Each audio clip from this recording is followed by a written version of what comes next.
राधे राधे सभी को, जय श्री कृष्णा। स्वागत है आप सभी का हमारे चैनल में। आज हम आपको रविवार के व्रत की कथा सुनाएंगे। वीडियो अच्छी लगी तो प्लीज़ लाइक करें एंड सब्सक्राइब करें। प्राचीन काल में एक नगर में एक वृद्ध रहती थी। उनका नियम था कि वह हर रविवार घर आंगन गोबर से लीप कर भोजन तैयार करती और सूर्यदेव को भोग लगाकर ही भोजन करती थी। ऐसा व्रत करने से उनका घर अनेक प्रकार के धन धान्य से पूर्ण था। श्री हरि की कृपा से घर में किसी प्रकार का विघ्न या दुख नहीं था। सब प्रकार से घर में आनंद रहता था। इस तरह कुछ दिन बीत जाने पर उनकी एक पड़ोसन, जिसकी गौ का गोबर वह वृद्धा लाया करती थी, विचार करने लगी कि यह वृद्धा सर्वदा मेरी गौ का गोबर ले जाती है, इसलिए अपनी गौ को घर के भीतर बांधने लग गई। वृद्धा को गोबर ना मिलने से रविवार के दिन वह घर को ना लीप सकी, इसलिए उसने ना तो भोजन बनाया, न भगवान को भोग लगाया तथा स्वयं भी उसने भोजन नहीं किया। इस प्रकार उसने निराहार व्रत किया। रात्रि हो गई और वह भूखी ही सो गई। रात्रि में भगवान ने उसे स्वप्न दिया और भोजन न बनाने तथा लगाने का कारण पूछा। वृद्धा ने गोबर न मिलने का कारण सुनाया।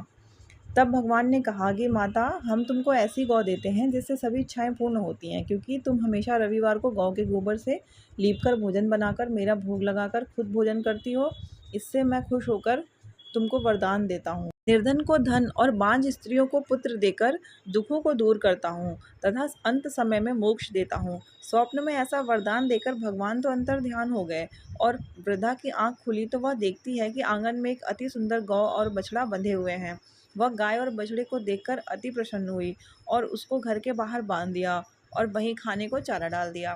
जब उसकी पड़ोसन वृद्धा ने घर के बाहर एक अति सुंदर गौ और बछड़े को देखा तो द्वेष के कारण उसका हृदय जल उठा और उसने देखा कि गाय ने सोने का गोबर किया है, तो वह उस गाय का गोबर ले आई और अपनी गाय का गोबर उसकी जगह रखाई। वह नित्य प्रति ऐसा ही करती रही और सीधी साधी वृद्धा को इसकी खबर न होने दी। तब सर्वव्यापी ईश्वर ने सोचा कि चालाक पड़ोसन के कर्म से वृद्धा ठगी जा रही है, तो ईश्वर ने संध्या के समय अपनी माया से बड़े जोर की आंधी चला दी। वृद्धा ने आंधी के भय से अपनी गौ को भीतर बांध लिया। प्रातःकाल जब वृद्धा ने देखा कि गौ ने सोने का गोबर दिया तो उसके आश्चर्य की सीमा न रही और वह प्रतिदिन गऊ को घर के भीतर बांधने लग गई।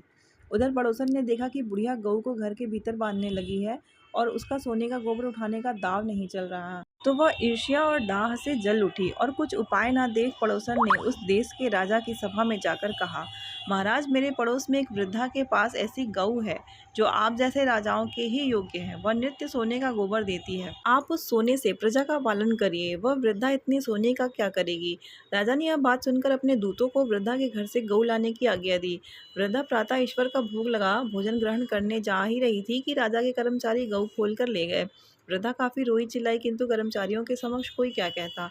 उस दिन वृद्धा गऊ के वियोग में भोजन ना खा सकी और रात भर रो रो कर ईश्वर के गऊ को पुनः पाने के लिए प्रार्थना करती रही। उधर राजा गऊ को देखकर बहुत प्रसन्न हुए, लेकिन सुबह जैसे ही उठा सारा महल गोबर से भरा दिखाई देने लगा। राजा यह देखकर घबरा गया। भगवान ने रात्रि में राजा को स्वप्न में कहा कि हे राजा, गाय वृद्धा को लौटाने में ही तेरा भला है।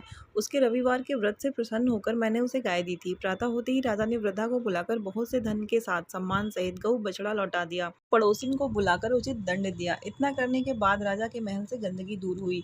उसी दिन राजा ने नगरवासियों को आदेश दिया कि राज्य के तथा अपनी समस्त मनोकामनाओं की पूर्ति के लिए रविवार का व्रत रखा करो। व्रत करने से नगर के लोग सुखी जीवन व्यतीत करने लगे। कोई भी बीमारी, प्रकृति का प्रकोप उस नगर पर नहीं होता था। सारी प्रजा सुख से रहने लगी।